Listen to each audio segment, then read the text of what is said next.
Bonjour friends and welcome to a new vlog. Today we are heading to Le Marais for a little morning stroll. This historic Parisian district is one of my favorites. Once the aristocratic heart of Paris, it's now a lively mix of art galleries, independent boutiques and hidden courtyards. It's the kind of place where you just want to slow down, take your time and enjoy every little detail. My destination was the Musée Cognacq-Jay, a charming, lesser-known museum dedicated to 18th century art and lifestyle. The museum is free to visit and has a beautiful little courtyard at the entrance. The Cognacq-Jay Museum was founded by Ernest Cognacq and his wife Marie-Louise Jay, the philanthropic couple behind the famous La Samaritaine department store. Passionate about art, they assembled a remarkable private collection featuring paintings, furniture and decorative arts from the Age of Enlightenment.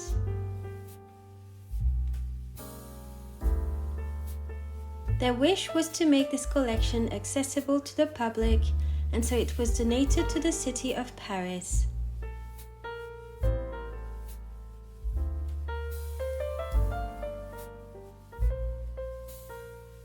The museum offers a glimpse into refined 18th century taste, with works by artists like Fragonard, Boucher, and Chardin, all displayed in elegant, intimate rooms that feel more like a private home than a gallery.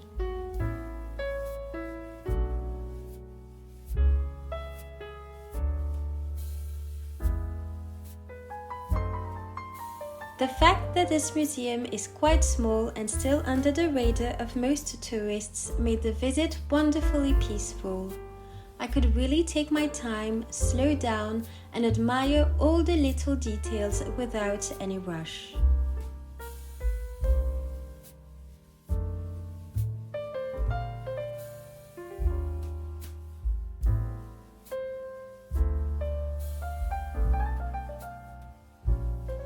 I absolutely loved all the paintings. They had this cheeky, slightly risqué charm to them.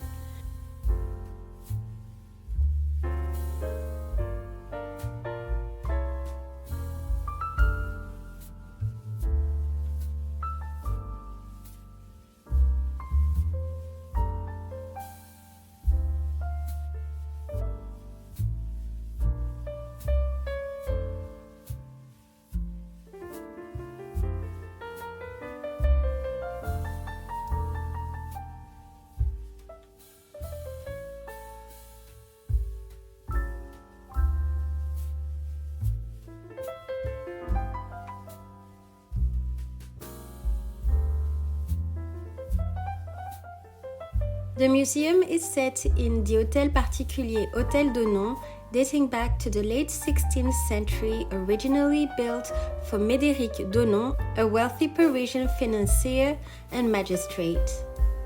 Though restored in the 18th century, the building retains much of its classical style.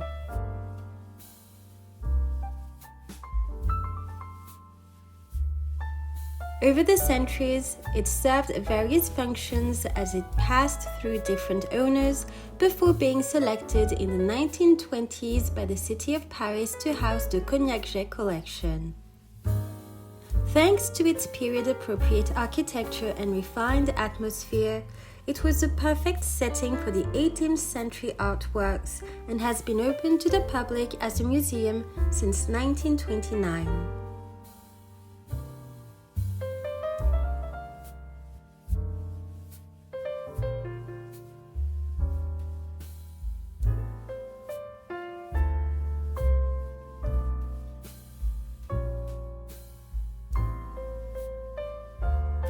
The gift shop was tiny and unfortunately a bit disappointing.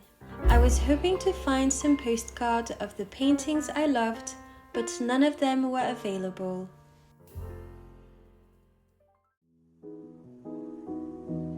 After leaving the museum, I decided to wander without a plan, just letting the streets guide me. That's when I stumbled upon a lovely little bookshop that had opened recently. They sell second-hand books, mostly in French, but if you're lucky you might find a few in other languages too. And the best part, they have an amazing deal, 4 books for just 10 euros.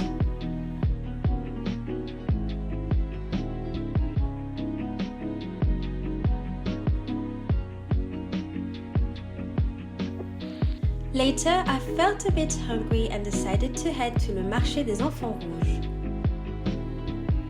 It's the oldest covered market in Paris dating back to the 17th century, and it's known for its mix of traditional and international food stalls.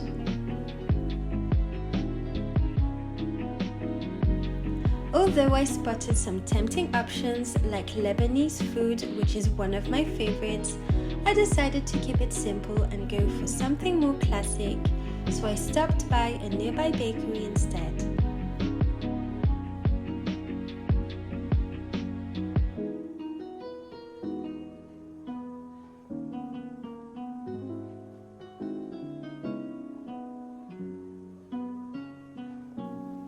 Then came the classic existential crisis.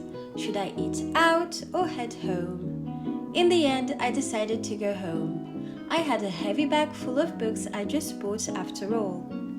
But before leaving, I thought I'd show you le Square du Temple, a charming little park that's perfect for soaking up the sun when it decides to show up, or just letting your kids play in the playground.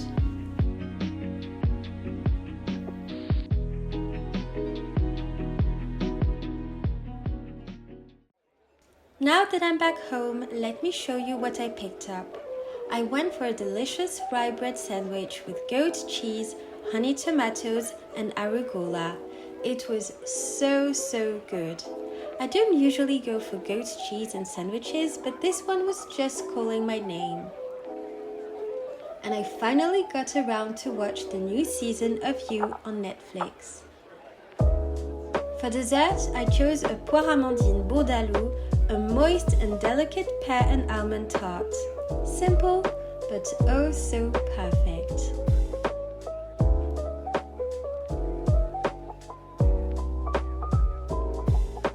And finally, let me show you what I got at the bookshop.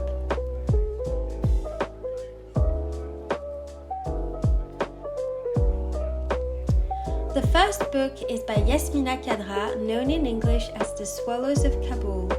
It's a powerful novel that explores life under Taliban rule through the intersecting stories of 2 couples, intense, poetic, and deeply human. I picked it up for a friend. Next is And the Mountains Echoed by Khaled Hosseini.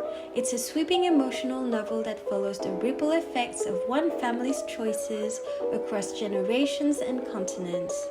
I read it in English a while ago, and this one is for my partner.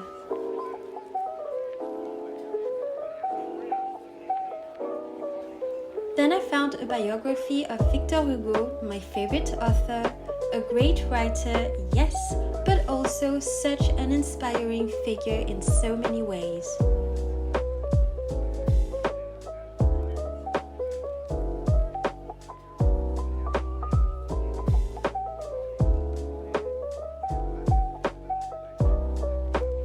And finally, the Dictionary of Lost Words, a signed copy no less.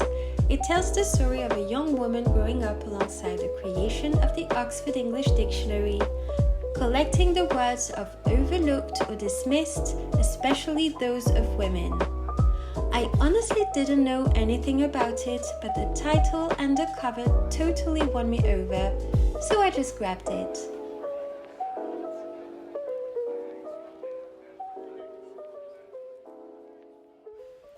Thanks for watching my video, and don't forget to like, comment and subscribe for more.